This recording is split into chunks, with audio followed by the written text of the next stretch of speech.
Guys, pinatanggal natin kay Last Jo yung ano dun, oh. Tangkay doon. Tangkay. Yung tangkay ng Nara. Binawasan lang niya, guys. Tangkay. Tutulungan natin sa magtanggal dito sa may sampayan. Tutulungan niya ako rito. Oo nga pala, tutulungan niya pala ako. O, di ba guys? Nabawasan lang naman yung konting ano, tangkay ng Nara. Langkay.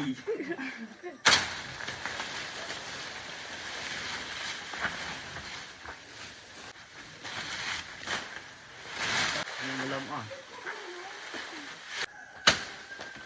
Paano? Sabi tinupulat ang ito, maano?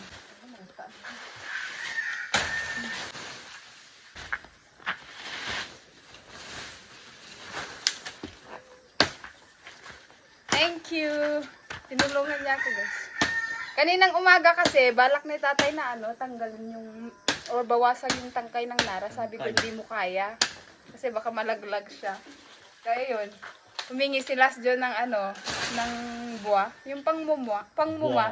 Marami kasing, ay, buwa ba yun? Ah, Ay, gawid! wow.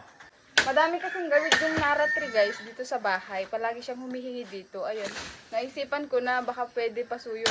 Tanggalin niya yung or bawasan yung tangkay ng Nara. Ayun. Tangkay.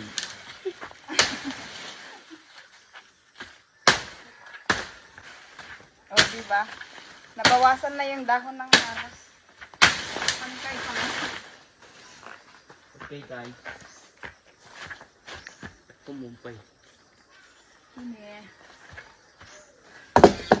Ay. Kimo. Ito mo lang ito. Nara pa nga. Ha? Nara pa nga. Ayan. Oo. Tikman. Hindi na. Meron sino yung hotel session. Ayun, may isa pang nakasabit.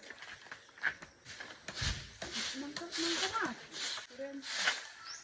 Bigyan ko rin ito.